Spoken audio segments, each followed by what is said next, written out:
This is UMAR for IFL TV in association with MTK Global. We're in Las Vegas. Joined by Dazn, Joe Markowski. Appreciate you making the time because I know you've just flown in from New York. A 6-hour flight, I didn't realise that. Yeah, almost 6. Yeah, long flight, but good to be here. Big fight week for us, big couple of weeks for us coming up. Exactly, yeah. We'll get on to that. There's a few Twitter questions I'm sure you'd have seen coming as well. We'll get on to that later. But I do want to start off with this week in Vegas, Canelo-Kovalev. When you started off this streaming services app, do you imagine just over a year you'd be making mega fights like this? I think the ambition was always there for us. I think the signing of Canelo was something we didn't, being honest, immediately anticipate when we launched in the US. It was a nice surprise that the opportunity arose. I think we've progressively made better and better fights and bigger fights with Canelo and Golden Boy over the last sort of 10 months. So obviously starting with the Rocky Fielding fight, which was a great start. Canelo Jacobs felt like a proper big pay-per-view level event that we took off pay-per-view obviously onto the Dazn service, and this feels like a step up, to be honest. So yeah, look, it's great that we've quickly been able to move to make these fights, and it takes a lot of hard work behind the scenes to make them happen. So when you get here and you see sort of Vegas lit up with the branding and the fight up in lights, that sort of puts it all into perspective. But yeah, look, we always had ambitions. I think we've executed quite quickly to make them happen. Do you think it gets overlooked sometimes that you've acquired Canelo and Golovkin within just over a year? Well, I think people have got pretty short memories, right? People don't want to sit around and sort of praise businesses for moving quickly or you know, hitting their strategies. The fans don't care about that. They want to have big fights on a platform that they can watch and is affordable and they feel is a good deal. So we don't expect anyone to clap us on the back. We don't clap ourselves on the back. We're focused on building out, you know, the 2020 schedule now. We've got the back end of the year, the marketing campaign's done, all the hard work's done. It's now about just making sure we execute on Saturday night and, you know, getting our production teams ready, getting our operational teams ready. So yeah, look, we don't give too much thought to that. You say that, and that's the right answer. I guess 90% of boxing fans don't really care in terms of your business. Well, I like to think that the boxing fans in the US are appreciative of the model that we've brought in, because it is a significant change, right? Like, this fight would be $90 12 or 14 months ago, no question. So would Canelo Jacobs, so would Canelo Fielding. Any Canelo fight would have been $90, $85. So even if you're just a Canelo fan, a Mexican-American Canelo boxing fan, you would have spent 270, 250 odd bucks already. In the last 12 months, we put on, you know, 3 Canelo fights as of this Saturday, and that's, you know, less than $100. So yeah, I think fans appreciate that. But yeah, as I say, we don't expect them to sort of, you know, bow down in applause of what we've done. They want us to deliver a high quality stream on Saturday night with a good quality production around it, and they want to enjoy the fight. As we're on the topic of fans, there was this thing on Twitter going around, copied and pasted tweets. I asked Eddie about it. Now he kind of clarified any doubt on it, because he said that it was $120. It was really weird. So I think what happened was, I mean, first of all, it was nothing to do with us. We didn't initiate it. The price was wrong, for a start. I think it was Raging Babe, the boxing blogger, influencer. Got about 20,000 followers. Yeah, she put out a nice comment about Dazn, saying that she thought it was great value, it was something she enjoyed being a subscriber to. And then within about 5 hours, about 60 people had written the same message, and it was, I mean, it was a very, very strange sort of phenomenon. All of our social teams are quite confused by it, so I genuinely don't know what happened. Okay, so you'd imagine maybe perhaps it was a rival network putting that, but then they're putting Dazon's name out there. So I mean, it got a load of buzz, so it was good for us. The only thing that was wrong was the price, which obviously works in our favour because we're actually cheaper than that. Yeah. So I don't know. I think it was a freak thing that just people got confused. Maybe people thought there was some sort of they're going to get paid by posting it. I don't know, but it was independent of us. And yeah, I know Eddie got a load of questions about it. He was texting me about it. I don't know what happened. Don't have an answer for you. Whatever it was, it's put Dazon's name out there further, so yeah, it doesn't really matter. It's a good thing. Yeah. It's no secret that Canelo and Golovkin's contracts, they wouldn't have been cheap, let's say. Are we in the kind of the ballpark these next 2 weeks where you'll recoup the money back on those contracts with Canelo-Kovalev and KSI Logan Paul next week? What do you mean? Like, so Profitability? not profit, just making the money back. I think we're obviously, as we get more and more efficient and more effective at marketing each of these fights, start washing their face more. I mean, we don't go into details of our business model, but like, we're very confident the numbers that we've hit, the numbers we're going to hit this week, and the numbers we'll hit next week, that our business is in a really healthy position, and that our investors are happy with those returns. So, look, we'll behind the scenes, worry about whether or not the fight's hit certain numbers or hasn't. Everything we've done so far has been positive in that context, and I've got no reason to believe that this weekend and next won't be the two most successful nights in Dazn USA's history. So we're really happy with where we are. We're very comfortable with what we're going into next. The next 5 weeks are huge. Obviously, this weekend's KSI Logan Paul, which is going to be right up there weirdly as one of the biggest boxing events in the last few years, full stop. And then obviously AJ Ruiz in Saudi, which is one of the biggest fights in decades. So those three events together, as well as what we'll announce this weekend with Eddie for the back end of the year, means we'll close out the year in a really strong position. That obviously makes our sort of the business metrics that I worry about day to day in a healthy position as well. We know with Sky, in terms of their boxing, Adam Smith and Barney Francis are the kind of the two key decision makers. They call the shots. With Dazn, we know you're there and John Skipper. Is there anyone else who makes a key decision, or is it just you two? No, there's a management team. So obviously we're a British business. Our CEO Simon Denyer, based in London, he obviously a key decision maker in all of that. He runs the business as a whole with John. So I think people forget sometimes it is a British-based company. Yeah, absolutely. So most of our management is British or based in London. So Simon, my boss James Rushton, John, and the management team in North America are the main sort of decision makers around boxing. Simon's very close with Matchroom, John's very close with Golden Boy, obviously based two sides of the pond. So they take a senior role on both those relationships. I'm involved in both. There's a rights team who've done the deals for us with those two promoters. So there's probably 4 or 5 key decision makers internally, and we work with Eddie on the Matchroom stuff, and Frank and the Golden Boy team in relation to all the Canelo stuff and all the wider Golden Boy stuff. So yeah, we've got a strong management team either side of the pond. Okay, just lastly finish up on Canelo. I spoke to you in New York and you said the aim is still to make that Triple G fight, the trilogy. Obviously Canelo's got to come through this, we'll see what happens on Saturday. We know GGG had a tough fight out last time against Derevyanchenko. Dazn actually had him losing the fight. A lot of people had him Chris losing. Mannix did, right? Yes, yeah. That official on the big on the screen. broadcast, yeah. Yes. Yeah, it was a very close fight. I think it's lost a little bit of value since then, that trilogy. I don't think so. I think my read, and it's debatable, my read is that fans in the US in particular felt that Triple G got stitched up with that, or at least one of the Canelo fights. I think that's not definitely the first. It's not fight. A controversial thing to say. No, not at all. And I think they think he is deserving of another opportunity to claw it back. I think there's probably a realisation that in the time that's passed, Canelo's obviously cruised through a couple of fights. This is I think the biggest test that he's had since then, in my opinion, given the weight class move as well. But I think Triple G's probably been tested a bit more than people expected him to against Derevyanchenko, and that people might think that he's going to struggle even more against Canelo next time.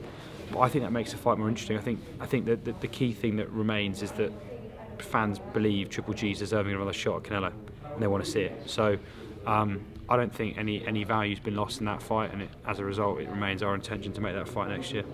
What was Canelo's key reason, or his team's key reason, for not making that trilogy? I think he wanted this fight with Kovalev. I think he wants to test himself. I think he feels that. I think Canelo probably feels that he's dealt with Triple G. I think he probably feels he's beaten him twice, as you'd expect him to think. But I think what I'm always impressed with Canelo is he wants to test himself. He wants to do new things, and I think he said earlier he wants to step up to cruiserweight at some point in his career, which is nuts. I read that earlier. I don't know if that's true. I read it on Twitter. He's saying heavyweight next. Andy Ruiz, Mexican. But like, I think throughout the conversation, he kept saying Kovalev's name. He wanted to step up. It's clearly something he'd marked as something he wanted to do. So I think that was the main motivation. I think he realises that we in Golden Boy see huge sort of commercial value in that fight. I think he recognises that a lot of his fans want to see the Triple G trilogy fight, and boxing fans more broadly. And as I say, if he gets through this fight as he wants to, healthily and having won, we'll get back in the room and talk about Triple G fight. We'll plan out 2020. We'll do that in late November, early December, before we get on a plane to Saudi. So, wait and see. But as I say, it remains our intention to try and make that fight. Okay, cool. Moving on to next week, I just want to pick up on a comment you made to another outlet, which I don't think fans were best pleased with. It was the Get a Life thing. Get a Life. Yeah, that got taken out of context, so I apologise to anyone who's offended. Right. What I meant to say was that I think people should embrace the fact that the event next weekend, KSR Logan Paul, is going to bring in a whole load of new fans to the sport. I think the question from, I think it was seconds out, was what do you have to say to the naysayers who don't want that fight to happen? My opinion, and the opinion of Dazn, is that fight's only going to be a good thing for the sport of boxing. So I think it's amusing to me when boxing fans sort of dismiss it as a non-event, that it's insulting to the sport of boxing, when all it's going to do is introduce real boxers like Billy Joe Saunders and Devin Haney to a far bigger audience than they'd get on a standard Matchroom USA boxing card. Being candid, it's going to be one of the biggest that Eddie's delivered in the US, audience-wise, and crucially, that's a completely new audience who are not core fans of the sport. So even if, I think Eddie said this 15 times, even if 20% of that audience stick around and watch 2 or 3 more boxing events, that's us doing, and Matchroom and the fighters themselves, doing a service of good to the sport of boxing. So that's what I was trying to get across in that interview. I didn't mean to offend anyone, but look, I think it's a huge event next weekend.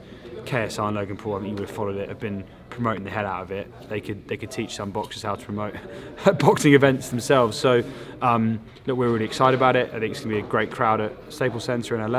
I think Sky have got a fantastic deal to broadcast that on Box Office in the UK. So either side of the pond, that's going to be a massive night of boxing, and a great opportunity for Billy Joe and for Devin Haney to sort of introduce themselves, as I say, to a completely new audience and grow their fan bases. Yeah, huge 2 weeks with Dazn and Sky, who have acquired Canelo-Kovalev in the UK. Okay, last question from me before we move on to Twitter. How would you describe the state of boxing at the moment in the States? And do you see any major changes, let's say, in the next 2 to 3 years? I think boxing's benefiting hugely from an injection of investment from people like ourselves and ESPN and others. I think the streaming wars between various streaming platforms, well beyond sport and well beyond boxing, have benefited boxing hugely. There's a lot of money flying around. I think better fights are being made. I think pressure is being put on promoters to make better fights by broadcasters. You see the need to make bigger fights happen on a subscription basis rather than on a transactional pay-per-view basis. So that's only a good thing for boxing fans. I think the young crop coming through, Devin Haney being one example, Shakur Stevenson coming through. There's an exciting crop of young talent coming through American boxing with various promoters. Ryan Garcia's over here somewhere. Yep. Obviously just signed a new deal with Golden Boy, which we're very happy about. So there's a whole new sort of generation coming in who are, one, brilliantly talented, being put into increasingly tough tests by their promoters and by their broadcasters, and are, skilled social media promoters. So I think the sport of boxing's got a lot of work to do to recover from its failures in the last 10 or 20 years. We think pay-per-view being the biggest part of that. But I think the sort of the green shoots of life are definitely starting to come back into boxing, and as a result we're really happy with the investment that we've made and will continue to make. So American boxing is in a good place. I think you see these American boxers going over to the UK. Amo Williams, I watched a lot of your stuff with him last week. They realise the success that Eddie's had and Matchroom have had in the UK, and that they see the crowds and the passion that UK fans have for boxing.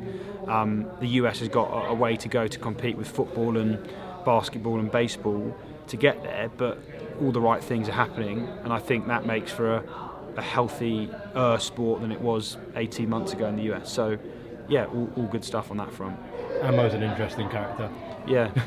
Seems like a nice guy. Oh, he is. But there wasn't much boxing talk in his interviews. But Eddie throwing the private jet treatment at him as well. I'm sure that went down well. See, that's a good point, though. You know, as well as getting Canelo, Golovkin, Usyk, and Joshua on your platform, you've got Devin Haney and Ryan Garcia, who are still very young, two of the hottest prospects in world boxing. So if you can keep them in the zone, which is I'm sure what you want to do, it all bids well for the future. Well, Ryan signed a deal with Golden Boy that sort of it will outlast the current deal we've got with Golden Boy for the next 4 or 5 years. So he's locked in, and we're really happy about that. He's a great partner of ours. We work well with him. Devin Haney, obviously with Eddie, newly crowned WC World Champion. Controversially. But yeah, look, Eddie's I'm sure very keen to lock him down, as are we. So for me, it's about, you know, selfishly as a broadcast, we want to see those guys put into big fights maybe earlier than the promoters do, because the promoters see value in longer term career planning. We want to see probably shorter term big fights happening to generate good business for us, but we'll strike a balance there, and obviously that's going to work out well for our subscription base. Okay, moving on to Twitter. Okay, this guy's got 3 questions, but they were good questions, so I'm going to ask all of them. This is a Q&A you've put out on Twitter, right? Yes. Okay. Yeah. Will the inflated prices being paid to fighters in the US settle in the next 18 months? Yeah, it will. I think sooner, you reckon? I think in the next 12 months that the sort of normality will descend back on boxing. Our entry, like if any company comes into any industry as a new entrant, you often have to pay a market entry premium. You have to spend money to establish yourselves. We definitely did that the last 12, 18 months. ESPN have been doing that as well, since you came in. Well, we're competing in boxing with them for fighters and for promotional relationships, right? So, yeah, I think that's risen the market. Happy to say, I've said it before, certain people in the right place at the right time, both boxers and managers, and they got healthy paydays. We are, you know, we're a business that's driven by data. We know what's valuable, we know what's not, and we'll pay for what is and what isn't. So as we get increasingly sophisticated in learning what works for us and what doesn't, we'll direct our cash in the right way, and we'll know increasingly what it's worth. So that's the beauty of our business. We learn very, very quickly, and I think from our perspective, we've made a splash. We recognise we needed to do that, and we're happy we did. But don't think it has to keep going for much longer. We'll obviously pay fair market value, as will ESPN and others, Showtime and others as well. But we're not going to overpay. I think that normality is settling back into what we pay for and how much we pay for. Seen HBO leave the market. Spoke to you in New York again about Deontay Wilder having his fight with Brazil on Showtime, and then announcing his fight with Ortiz on pay-per-view on Fox. So the question from John O'Rourke is, will Showtime still be a player in the sport in the next 2 or 3 years, you reckon? Yeah, my personal view is when we started Dazn 5 years ago, or planning for Dazn 5 years ago, if you listen to any sort of industry press or any sort of commentator around the rise of OTT and streaming, everyone said TV's going to die within 5 years. Obviously TV's not dead. Showtime have got a healthy business. I think they're under more competitive pressure than they were a couple of years ago with us and ESPN spending the money that we're spending and investing the way we are. But I don't see I don't see Showtime leaving the market anytime soon. That's obviously a question for Stephen Espinoza and his team. But look, I think they've got a healthy business. They've been great for the sport of boxing, and yeah, obviously we'll see what happens. But I don't see that happening anytime soon. Okay, last question from this guy. What are Joe Markowski's top 3 dream fights to make for Dazn? So we'll put Canelo-Kovalev aside. Yeah, we've made that one. I think Canelo Triple G 3. I'd love to see that fight happen for various reasons, as a fan as well as just from a business perspective.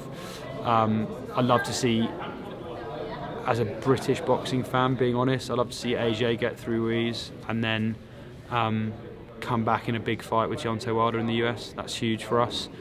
And I think in the next 12 to 18 months, we talked about it earlier, I'd love to see Devin Haney fight Ryan Garcia. That would be huge for us. It'd be a big arrival for the next generation of fighters. So yeah, for different reasons, I think they're 3 fights that It'll take some work to get them done, but I think in the next 18 months it wouldn't be crazy to expect all 3 of those fights to happen. I think if that happened, all boxing fans would be pleased. I mean, Yeah. Canelo, Triple G and Haney Garcia, obviously they're both all with Dazn, so you'd imagine that'd be slightly easier than the Joshua Wilder fight. Yeah, well, the reason Joshua Wilder's not easy right now is because Joshua's got the biggest test of his career on December the 7th. No considerations, no planning for anything beyond that. It goes out the window if you lose it. Of course, his career's at a crossroads at that point. So, look, we'll see what happens December 7th, and we'll get back planning with Eddie and the guys on that. Matt Gunner 32, can you see a future around the corner where major sports stream their own content and cut out networks and streaming apps? It's already happened in some cases. A lot of the Perform business, the original Dazn parent company business, was providing digital services for those guys. Look, I think ultimately there are very few sports where the fan base is so singularly focused on a sport that you can get away with just broadcasting your own events and ignoring everything else. I think people ultimately want a bit of a mix in their sports packaging, and given the money involved, I think sports rights holders, content owners like Eddie and Matchroom, like the Premier League, are always going to have financially incentivising offers to go and sell to a multi-sport broadcaster. So I don't see it becoming the norm. I see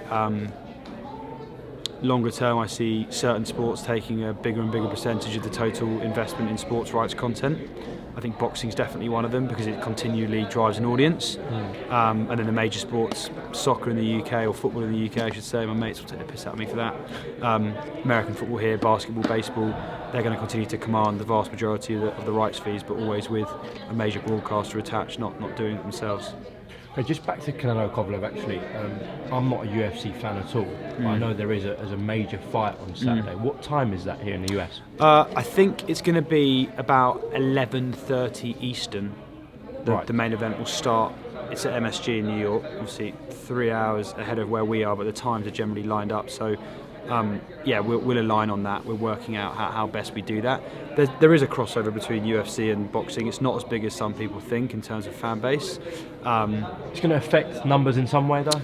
Not if we get the timings right. I mean, a lot of the Twitter stuff I've seen is people thinking, I'm gonna dual screen this. I'm gonna have the ESPN pay-per-view on for the UFC and then Dazn on for the Canelo-Kovalev fight.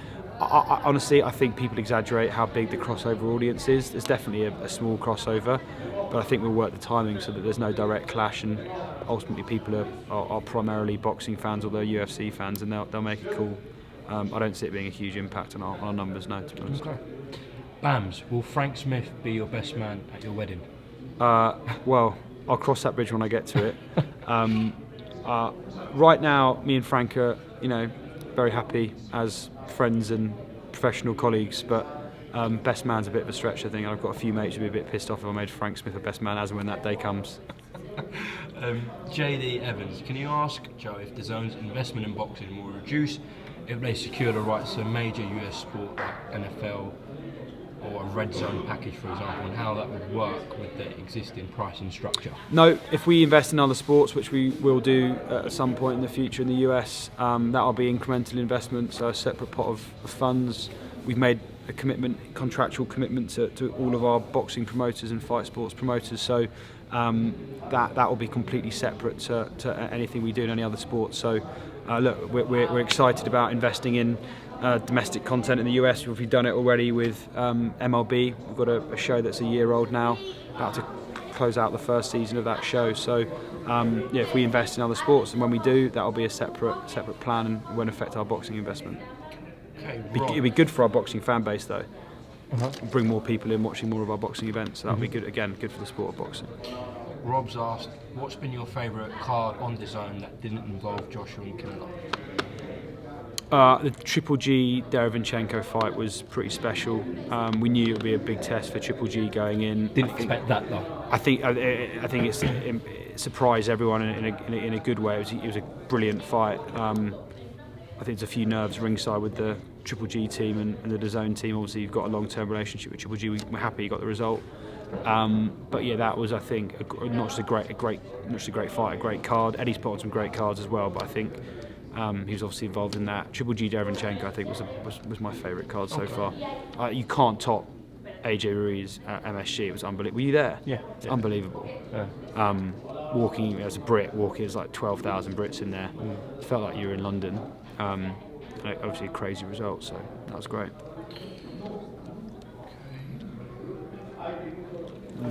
Right, UK Boxing 11 was mainly Eddie who said it, but when you launched last year, one of Eddie's big things was how are they going to show the entire card that there's no danger of a movie coming on after. Dazn are not doing this. Why? Was Eddie unrealistic or just way off the mark in what he was saying? We're not showing any movies. We didn't get any rights for any movies. I think we're broadcasting significantly more fights on every card than the major broadcasts in the US have done previously. I think what Eddie is probably referring to there is if you're watching a card on Showtime, they'd only ever do 3 or 4 fights previously and then obviously cut to other content. We obviously are broadcasting 6 or 7 fights on every card, which is the vast majority of the fights on the card, full stop. So look, we'll continue to do that. I think we want to serve the younger up and coming fighters who are earlier on the card. We're getting decent audiences on those fights, so we'll continue to do that. Yeah, I didn't think you were showing movies. No. Not yet. Michael Foster, who's the best boxing promoter in the game at the moment? That's a tough question for me to answer. I think they're all, the ones we work with are great. Look, I think they've got different strengths, being honest, and I'm not just sitting on the fence. I think Eddie's probably, obviously clearly the leading promoter in the UK. I think Eddie's social media game and Matchroom social media game is best in show as well. I think Golden Boy have a fantastic roster of Mexican-American fighters. That's a huge population that roster serves in the US. I think Top Rank have got some great young talent as well. Obviously AHMED, not a promoter, but his roster of fighters is really strong as well. So I think they've all got their strengths. We're really close with Golden Boy. We're really close with Matchroom. So I think that for me, Eddie and the Matchroom guys have done a fantastic job the last 5 or 6 years, and as relatively new entrants have done some pretty outstanding things, especially the UK, to grow the sport of boxing. So I think hopefully that's enough of a sit on the fence answer. It is indeed.